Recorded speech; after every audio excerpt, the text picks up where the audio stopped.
This game is, to take one of its own lines, a walking mass of complexes. If one listens to the shouting on the interwebs, then it's simultaneously too old, too new, too easy to break, too slow, too confusing, too predictable, too melodramatic, and don't even get me started on the blame heaped upon it for that whole compilation of Final Fantasy VII nonsense.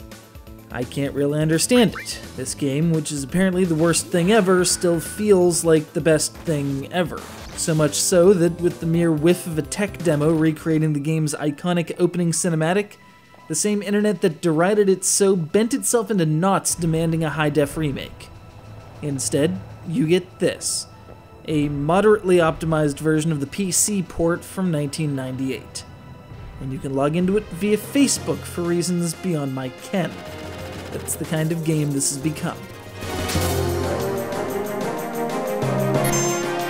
Let's be frank, Final Fantasy VII was a very, very buggy game.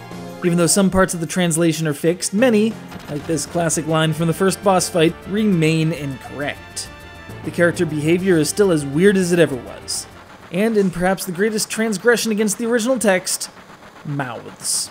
Weird blow-up doll mouths on most of the supporting cast and NPC figures. What you do get with the PC version, though, is 150 save slots, cloud saves in case you need to continue on a different computer, and, perhaps the most ridiculous of all, a button in the web interface that sets your party's HP and MP to max and hands you 15 million gil. I can't make this up. I get that there's some who are so afraid of grinding that they'd avail themselves of this feature immediately, but the fact of the matter is it actually slows the game down. You blow up your max HP on the first disc and you will not use a limit break. Ever. I've done the math right there. Your limit gauge will fill at about a 25th of the rate it would if you just played by the rules. Did I mention that of the 36 achievements, 18 of them are limit break related? How about a bit more diversity, like actually doing that miserable tower defense battle on Fort Condor, or completing an enemy skill materia? Call it Honorary Blue Mage. Quina would be so proud.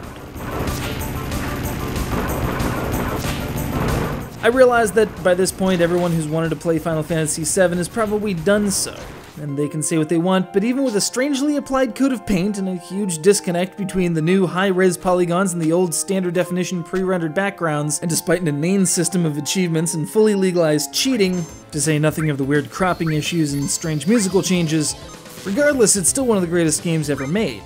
Possibly the most powerful first 3 hours of a game ever crafted. This isn't a relic of a former era, it's the living moment where games learned cinematography, made available to you again in case you don't have a PS3 or the $30 to $60 some for your own copy. I'll spare you my dissertation on Final Fantasy VII as a filmic text for now.